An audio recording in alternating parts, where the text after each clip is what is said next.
Oscar Wilde famously said, "I can resist anything except temptation." My favorite contemporary publisher, NYRB Classics, had its 40% off end of the year sale on their entire catalog. Resistance was futile.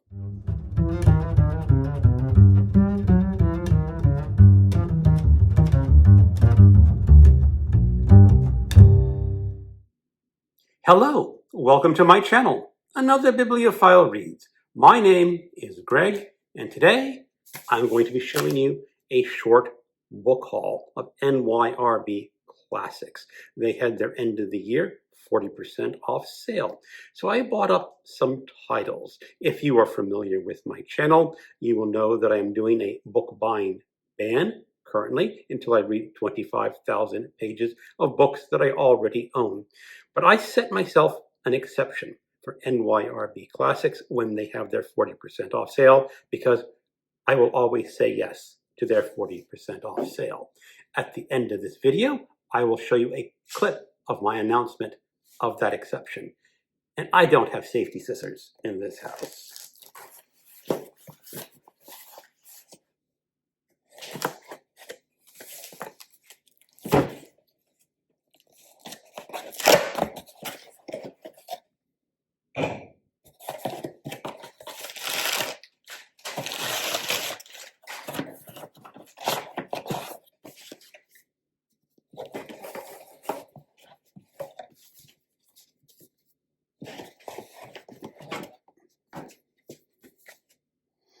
These are all the books that I ordered.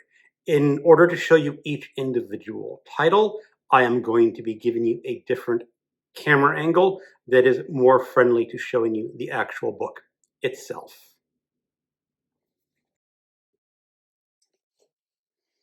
The Use of Man by Aleksandar Tisma, originally published in 1976, translated from the Serbo-Croation.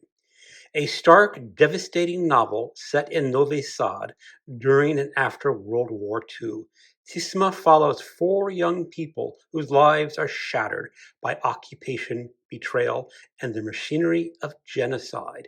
Blending documentary precision with deep psychological insight, he examines how violence reshapes identity and how survival leaves its own wounds. A harrowing meditation on complicity, desire, and the ruins left by history. Let's check out the opening of this book.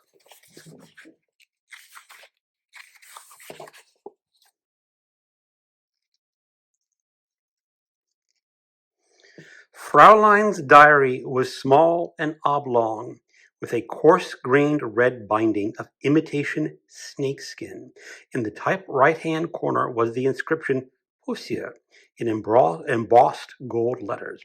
It is one of those albums that little girls used to be given as presents to keep memorable jottings of their nearest and dearest. But in a small town such as Novi Sad, on the eve of the Second World War, was the only tasteful, attractive, and yet intimate kind of notebook money could buy. I have read one of his other novels. It was called The Book of Balm and was essentially a retelling of the story of Job. I quite enjoyed it, and I'm looking forward to this one. World War II fascinates me.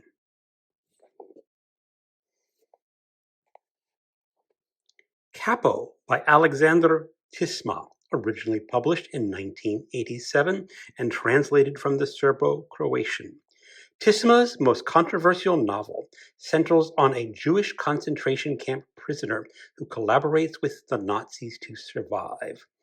Through this emotionally fraught story, Tisma probes darkest corners of human behavior under extreme coercion.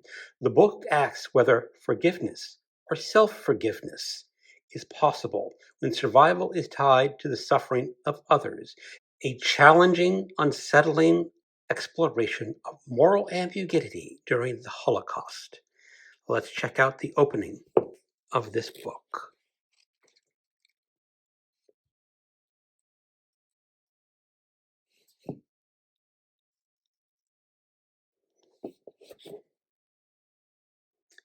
He had found Helena Lefka. He had recognized her. He was sure it was her, unless a whole chain of illusions had conspired to deceive him. Another story of the Holocaust and World War II. As I said, I really like that era. Or should I say, I like reading about that era. The Gallery by John Horne Burns, originally published in 1947. Set in war-torn Naples during World War II, this novel unfolds through interlinked stories of American soldiers and Italian civilians who pass through the city's famous Galleria Umberto. Burns combines biting satire, tender observation, and moral outrage to portray the corruptions, illusions, and brief moments of grace that war brings out in people, a groundbreaking early work of American post-war fiction. Let's check out the beginning.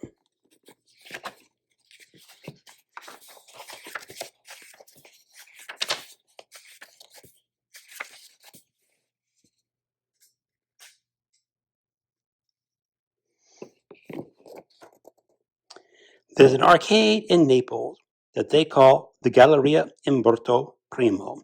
It is a cross between a railroad station and a church. You think you're in a museum till you see the bars and the shops. And once this Galleria had a dome of glass, but the bombings of Naples shattered this skylight, and the tinkling of glass fell like cruel snow onto the pavement.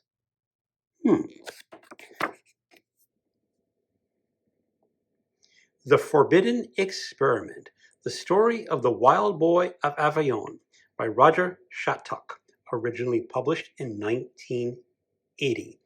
A compelling intellectual investigation into the real case of Victor, the Wild Boy of Aveyron, found in France around 1800. Shattuck traces efforts to educate him and explore what Victor's story reveals about language, childhood, human nature, and the limits of scientific inquiry. Both an historical narrative and a philosophical meditation, this book raises enduring questions of what makes us human. Let's check out the beginning.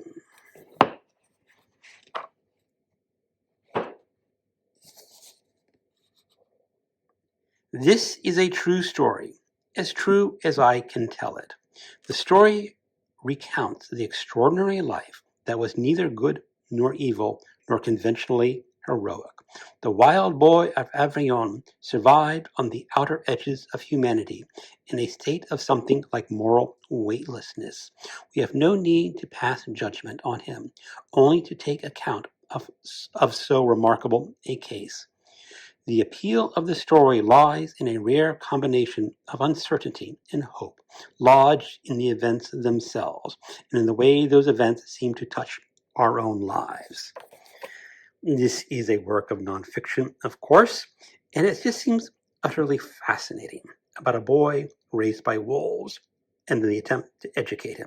I don't know anything about the real history, but I will find out. The Stone Door by Leonora Carrington, published in 1977, but written earlier. A surreal, dreamlike novella from the great modernist artist-writer, this tale blends mythology, alchemy, metamorphosis, and visionary landscapes. Carrington follows a pair of lovers as they journey through shifting realities that challenge logic itself. Lush, strange, and symbolically dense, it is a perfect introduction to Carrington's magical, feminist, and deeply original imagination. I read one of her other novels, The Hearing Trumpet, and that was just a fantastic story, very surreal, about an elderly woman encountering the bizarre. Let's check out the beginning.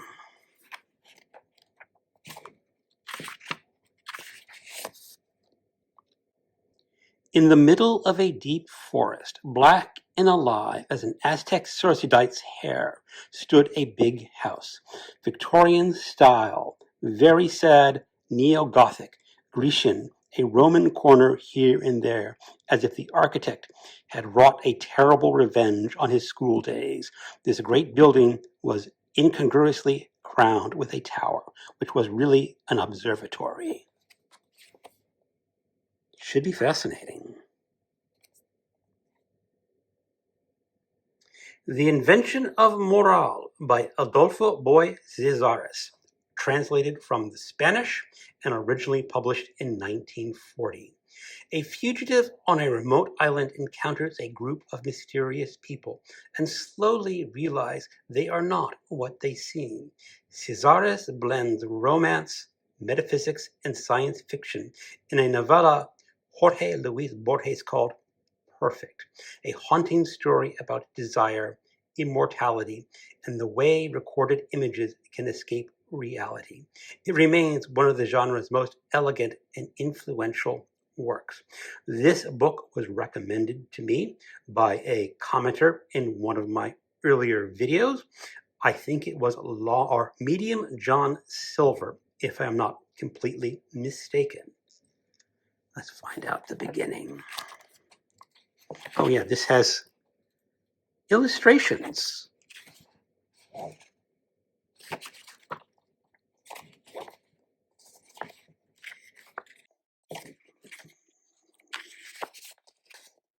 Today, on this island, a miracle happened. Summer came ahead of time.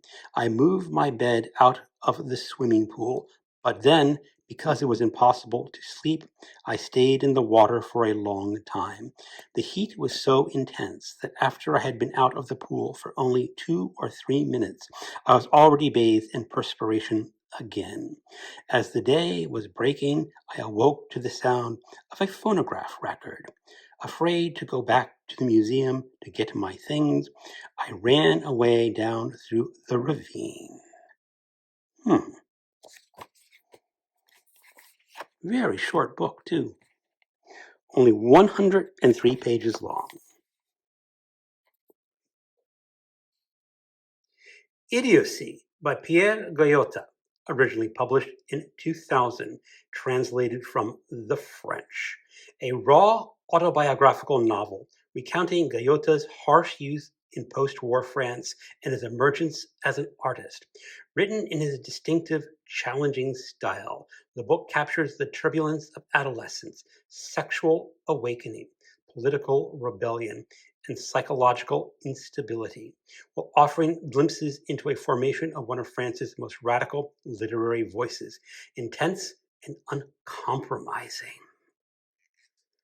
Okay, let's check out the beginning.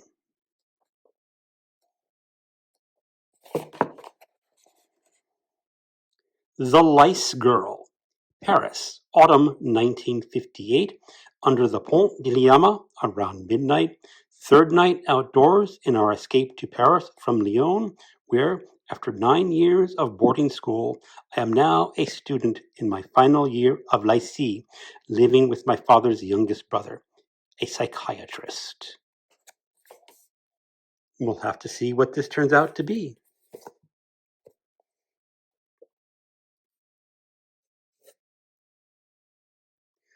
Bomarzo by Manuel Lainez, translated from the Spanish and originally published in 1962.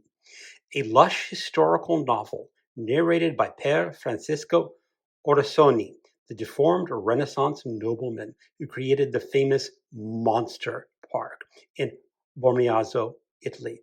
Lainez blends court intrigue, art history, cruelty, and dark humor as the Duke reflects on his life of ambition, obsession, and melancholy.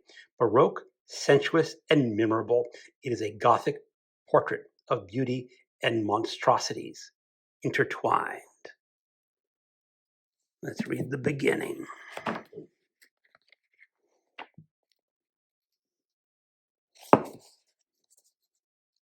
The horoscope.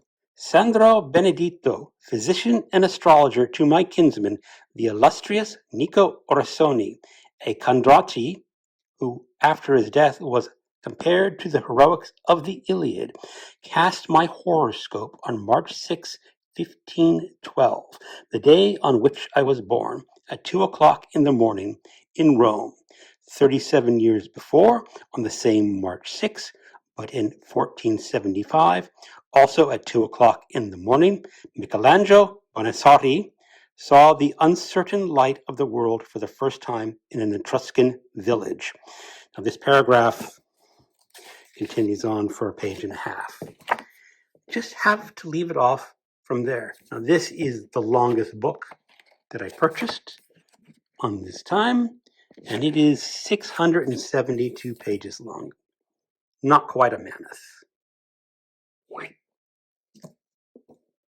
Those are all the books that I purchased for the NYRB Classics End of the Year 40% off sale.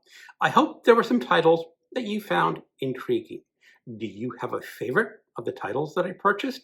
Leave a comment to this video and say which one you think is the best.